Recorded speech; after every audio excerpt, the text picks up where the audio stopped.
siswa untuk belajar. Contoh, saya nggak ngerti benar persoalan bisnis, saya angkat persoalan SMA, nanti ibu induksikan ke tempat ibu. Saya ngajar sebuah pelajaran kimia, kebetulan saya membutuhkan sebuah larutan kimia yang memang dibeli tidak sanggup, ditempel kerja siswa punya atau tidak? Atau pertanyaannya, pernahkah ibu membeli LKS? Itu kan LKS, pernah? Tidak pernah beli LKS. Bolehkah kita membeli LKS? Ayo kita sharing. Kalau ibu yang masa perjalanan luar biasa, mesti kalau dulu pernah beli LKS. Atau anak ibu ada yang di SMA, pernah dia buat pulang LKS dari sekolahnya?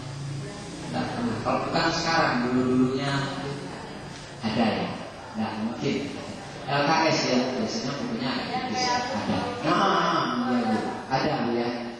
Nah, LKS itu kan dulunya jadi barang dagangan, dibawa oleh penerbit Ganesha, dibawa oleh penerbit Erlangga dan seterusnya. Nah, pada hakikatnya LKS itu adalah karyanya guru, bukan karyanya penerbit. Jadi yang buat LKS itu adalah guru. Saya contohkan begini. Ada sebuah indikator atau ada sebuah KD yang datangnya dari nasional, bunyinya kira-kira begini: siswa dapat mengenal pahlawan-pahlawan nasional. Itu KD-nya. Terus masuk KD itu ke Aceh, ditelaah oleh guru-guru Aceh, dibuat indikator: siswa dapat mengenal pahlawan nasional yang berasal dari Aceh Barat. Kan boleh kan? Ada kan tengkungan pahlawan nasional, tapi ditambah oleh guru-guru di Aceh Barat, siswa dapat mengenal pahlawan nasional yang berasal dari Aceh Barat. Itu indikator yang pertama. Indikator yang kedua, siswa dapat mengenal pahlawan nasional yang berasal dari Aceh.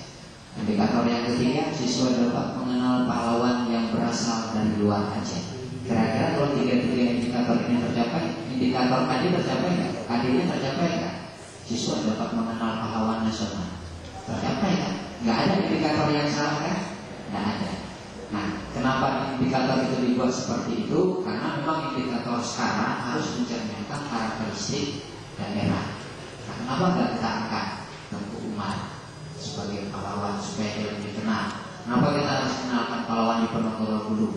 Kenapa Imam Bonjol dulu? Kenapa nggak kita mulai dari yang tepat tidak? Nah, sekarang persoalannya, ada nggak LKS yang ingin mencapai Tengku Umar tadi? Tidak ada, karena indikator itu kita yang buat. Di Jawa lihat kan indikator nggak ada kan, sehingga haram bagi kita menggunakan indikator LKS yang dijual oleh orang.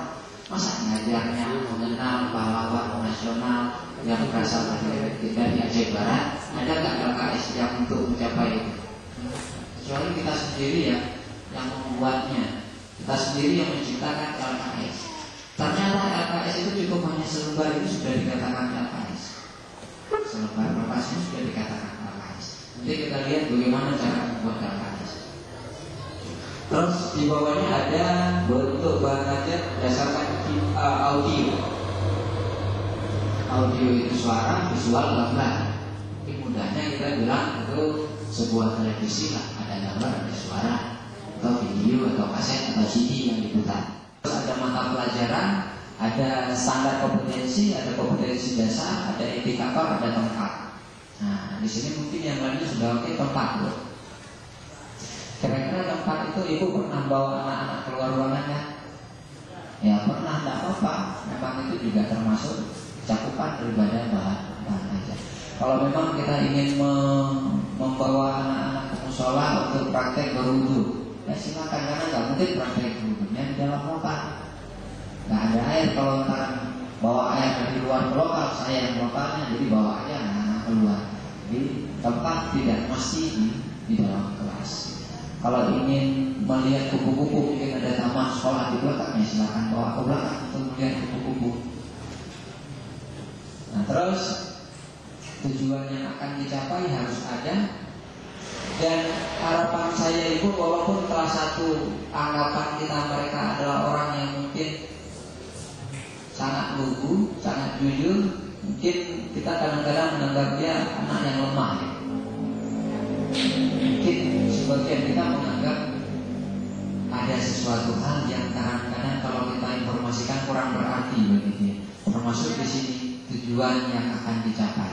Pernahkah ibu sebelum mengajar mengungkapkan tujuan atau harapan pada anak-anak dengan sekaligus memberi sugesti?